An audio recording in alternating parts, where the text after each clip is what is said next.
Without our presence on the Korean Peninsula, would Kim invade the South? I don't believe he would. But what I would tell you is he would take advantage of other weapons and systems that he has, conventional, to limit the Republic of Korea's great growth that's taken place over the past 75 years. I think that Then why are we there?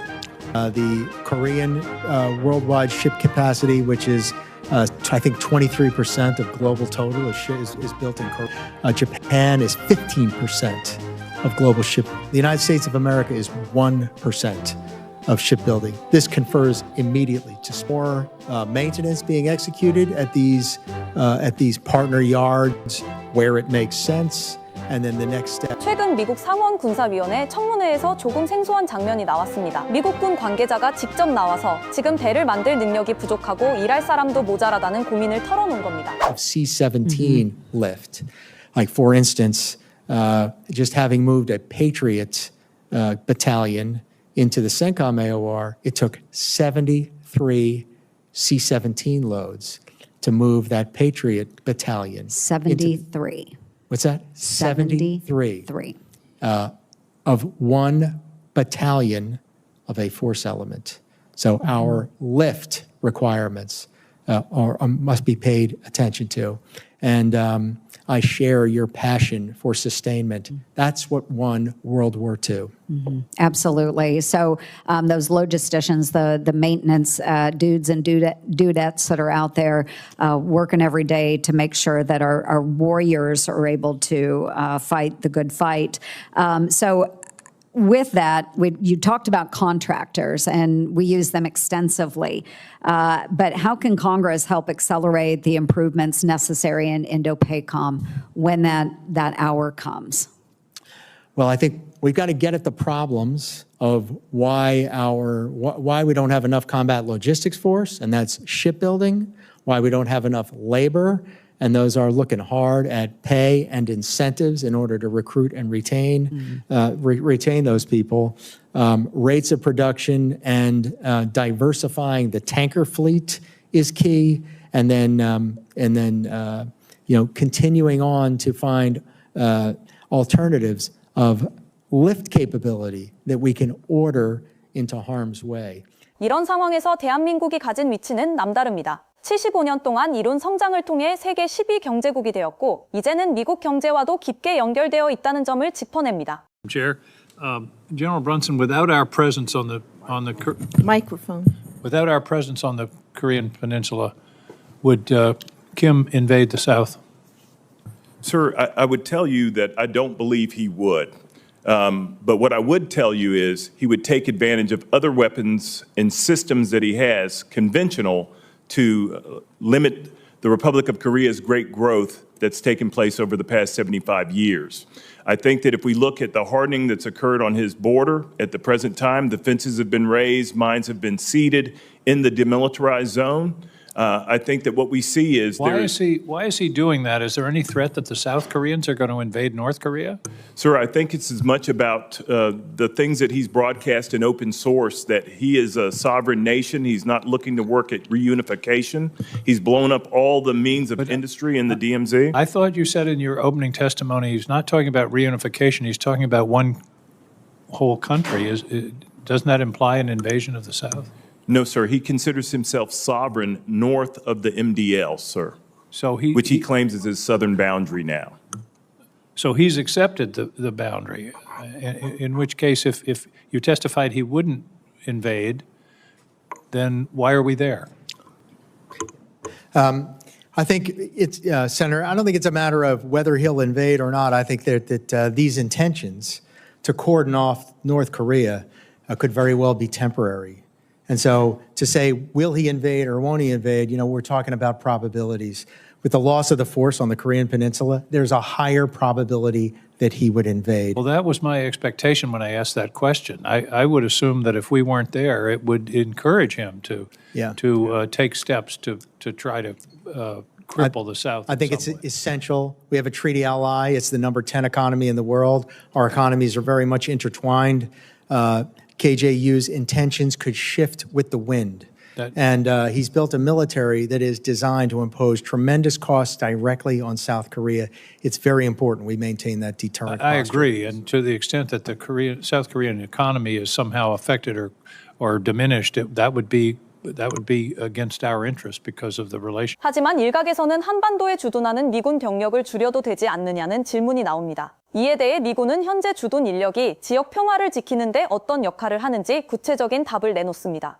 And General Brunson, there's recent reporting that the United States is considering withdrawing as many as 10,000 troops from Eastern Europe, which would signal to Putin our commitment to our allies and partners in that theater is waning. Additionally, EUCOM handed control of a key logistics hub in southeast Poland over to other NATO forces, again highlighting this idea of wavering U.S. commitment to our allies. And to underpin all of this, there are rumors within the DoD that the department will direct a reduction of U.S. presence in South Korea or retask these forces to focus on the threat from China. So, General Brunson, I acknowledge you cannot comment on the policy. I understand that. But from a strategic lens, what impact would a force reduction or a retasking of forces have on your ability to deter North Korean aggression?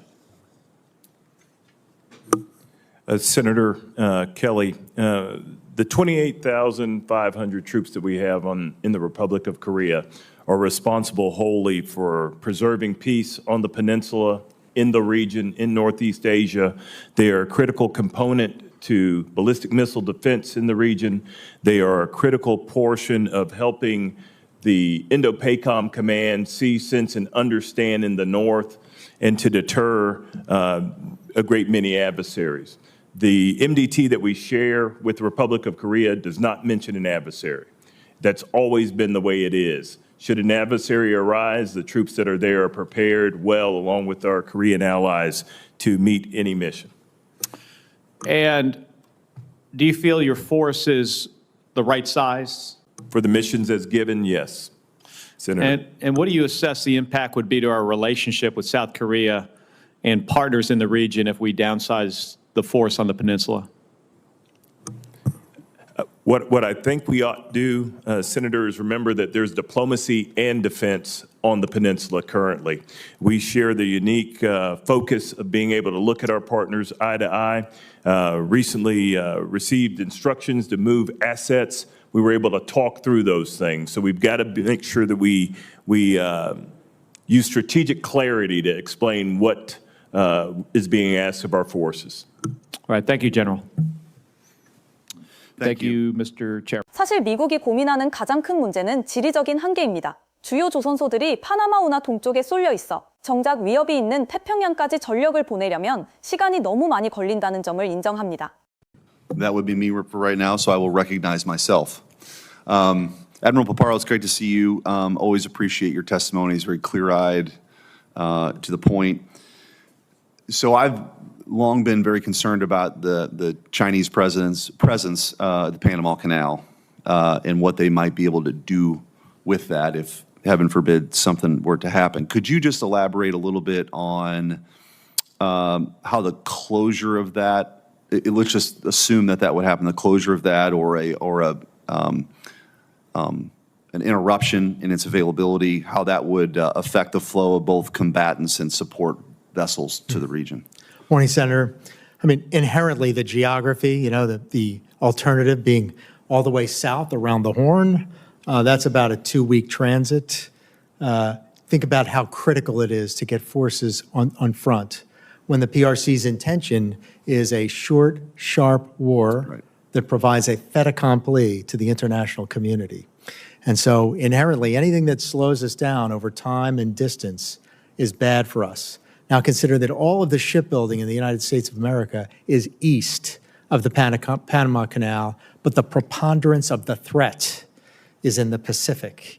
And that just shows the inherent logic of the requirement for the Panama Canal as ever. Yeah, and I think, yes, the concerns that we had when it was, I think, mistakenly sort of given away are even more concerning now as our orientation, I think, shifts shifts to the Indo-Pacific in a more meaningful way. General Brunson, it's good to see you. I wanted to ask you, and I know that Admiral Paparo got a question somewhat related to this, but concerns about airlift capabilities. And we don't have enough aircraft, and many of our C-130s don't have the survivability in a contested environment. Could you speak a little bit to the current limitations we would have supporting forces in the Korean Peninsula, given our current inventory? It's just the amount of, as we look at tip-fid flows, sustainment, and those things that are required to prosecute in the KTO, it's why we've begun to move. It's a recognition of that is why we've begun. 물자와 재고가 부족한 현실 속에서 미국은 동맹국의 능력을 주목합니다. 특히 대한민국에서 이뤄진 유조선 임무 성과를 언급하며 동맹국 조선소에서 정비 범위를 넓히는 일이 필요하다고 말합니다. With a combined logistics command. It's why we've begun to look at how can we set the theater now, looking at the stores of munitions, some of which will expire soon. How do we get those replaced in quick fashion so that we don't provide drain for sustainment things in order to prosecute the campaign? I'm readily aware of the fact that I'm fighting until help comes. That's what we're expected to do there, myself and the Republic of Korean forces, as well as the forces apportioned to UN command. We're fighting until they get there. So a great many of the exercises that we do, Senator, are all aimed at understanding what magazine depth needs to be resident on the peninsula so that we don't have to count on external support coming too, and so that we might not drain from the overall effort. But it's fair to say that a lot of those plans that are being drawn to account for that are meant to address the fact that we probably don't have the inventory that we need right now. Is that fair to say? That would be accurate. We're challenging those assumptions every day, Senator. Right, okay. Admiral Paparo, I wanted to go back to you. I think it's related as far as maintenance and availability and execution in the Indo-Pacific. There was recently I think a big win for the U.S. and our allies with the tanker mission in South Korea, and then we're also seeing this obviously with submarine maintenance in Australia. What's the next big step? Because you've articulated, I think rightly, that speed is going to matter, but the logistical hurdles in the vast expanse of the Pacific is, I think it's hard for people to really actually put their mind around it until you put a map up, and you see just the expanse. So what's the next big step to address those logistical challenges for us? Senator, first, enrich the kind of work that we're doing in our partnership yard. 여기서 파파로 제독이 구체적인 수치를 꺼냅니다. 전 세계 조선 비중을 보니 대한민국이 23%, 일본이 15%인데 미국은 1%였습니다. 생산량의 차이가 곧 대응 속도의 차이로 이어진다는 사실을 숫자로 보여준 겁니다. So beyond the standard voyage repairs is to do deeper repairs for our forward deployed naval force is one step. And then if we can get into the space of production of that capability, of enhancing the Korean worldwide ship capacity, which is I think 23% of global total is built in Korea. Japan is 15% of global shipbuilding. The United States of America is 1% of shipbuilding. This confers immediately to speed. So more maintenance being executed at these partner yards where it makes sense. And then the next step, and I've heard a lot of talk about this from all throughout government, which is to avail ourselves of our partners' unique shipbuilding expertise, and then while we regain our own shipbuilding expertise in the United States.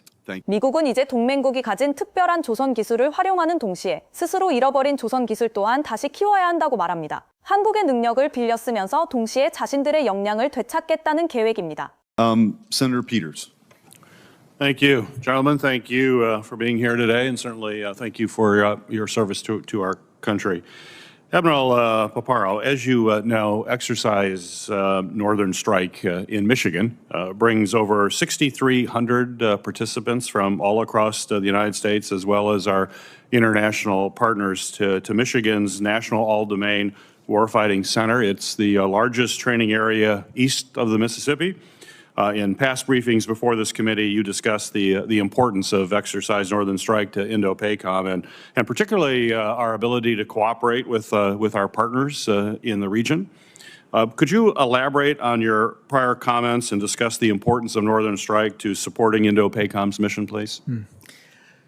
Senator, without giving more of the details of what's executed on Northern Strike, it is a key point of leverage.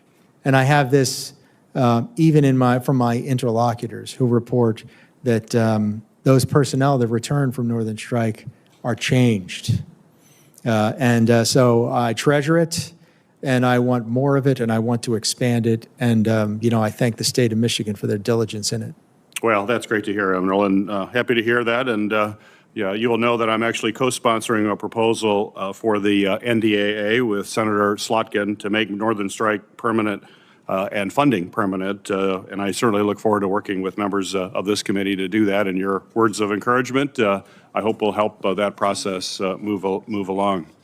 General Brunson, as you know, Russia is strengthening military ties with North Korea through a mutual defense pact. 물론 주변국들의 압박과 복잡한 이해관계가 얽혀 있습니다. 미군은 이런 위협에 대응하기 위해 한국의 특수작전부대나 정보망 같은 실질적인 자산들을 troop deployments to the Ukraine and efforts to modernize North Korea's conventional forces. Meanwhile, China is mounting a pressure campaign on South Korea through political interference, economic pressure, maritime disputes, cyber operations, targeting critical infrastructure, and the list goes on. So my question for you, sir, is how is USFK adapting its force posture or training to counter the hybrid nature of threats, including military, cyber, and disinformation that's now posed by both Russia and China in this region? Yes, Senator. So one of the things that I believe in the future, whether it's in competition, conflict, or crisis, we've got to be able to do is we've got to be able to protect, we've got to be able to sustain, and we've got to recognize that our posture, which entails our organization and a host of capabilities, has all got to be in the right place. Part of doing that is by utilizing the assets at our disposal and the authorities inherent in other nations that come to join us on the peninsula. So to sort of keep this clean, if you will, we're able to leverage the special operations forces within the Republic of Korea. We're able to leverage our own forces, whether that be a military information support team that operates inside embassy spaces, or whether it's us using them along with our J-39 to ensure that we're not only hardening access to ports, but we're also testing all our lines. As you know, Senator, we fight off of the Centrix K network. It's important that we stay on that network with cyber defense teams and then encourage our partners to do the same thing, which is what we're doing right now to ensure that we limit access to our networks, protect our information properly, and look at those whole. 고민은 배에서 그치지 않습니다. 바닷속 전력인 잠수함 역시 생산량을 더 늘려야 하고 가동률을 높여야 한다는 점을 미국 스스로 인정합니다. Thank you all. Senator Slotkin will be in just a moment. Let me ask you, in a follow-up to Senator Blumenthal's line of questioning on submarines, we still need a lot more submarines, do we not?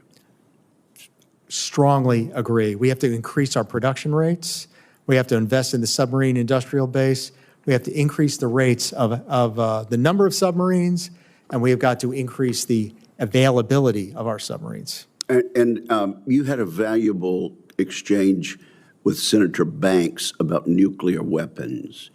And I understood you to say they are useful to us every day because of their deterrent effect. Is that correct? Yes, sir.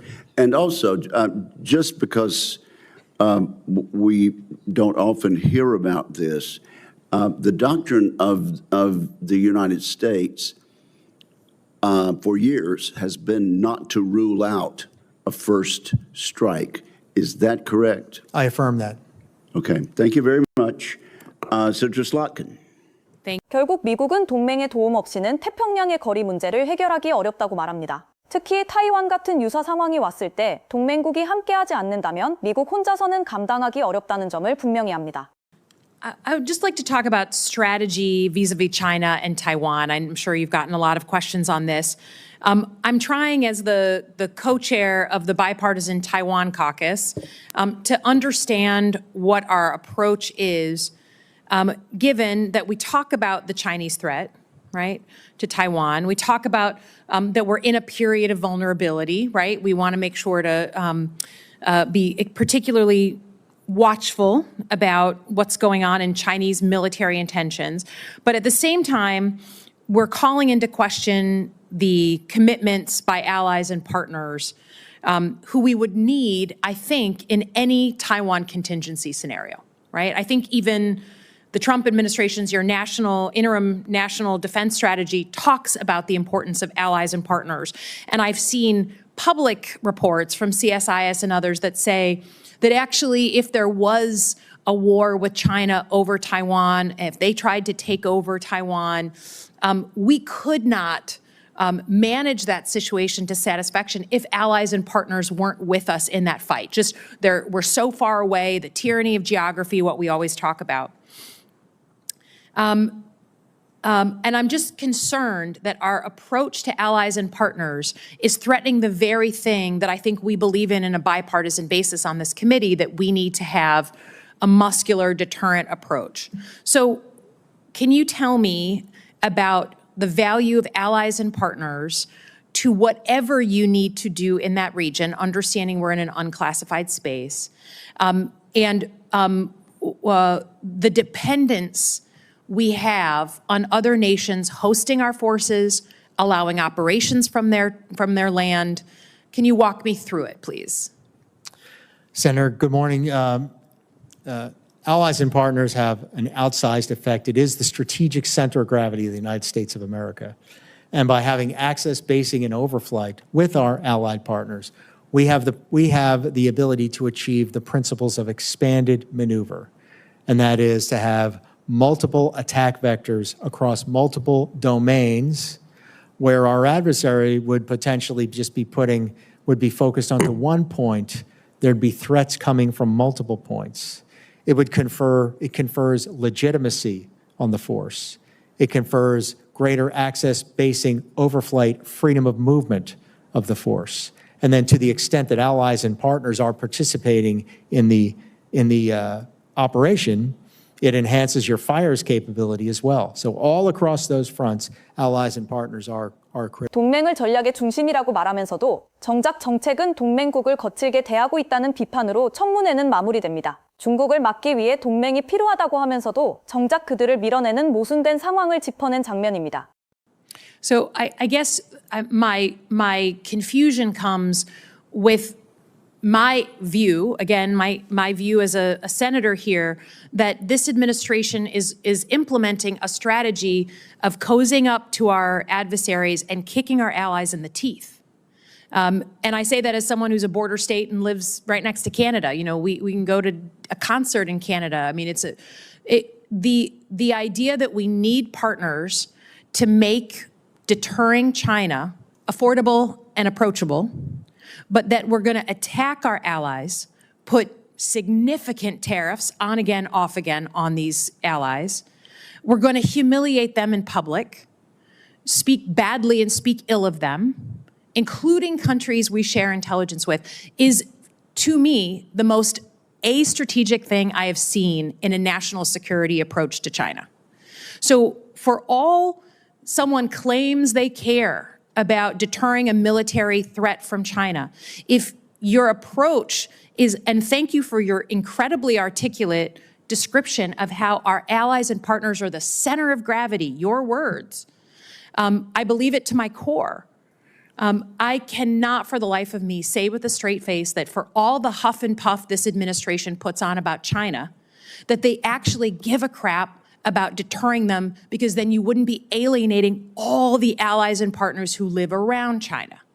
And I'm watching the Chinese put in a base in Cambodia, right? Sounds like a terrible vulnerability for us that other allies and partners are cozying up to China. So I deeply appreciate the work that you do. We depend on you. We need you all to do your work well. But for the life of me, I think whatever bravado this administration has about China, the play is actually being undermined every day by the way that they kick our allies in the teeth. 오늘 영상을 보며 시청자 여러분들은 어떤 생각이 드셨나요? 오늘 영상은 여기까지입니다. 시청해주셔서 감사합니다.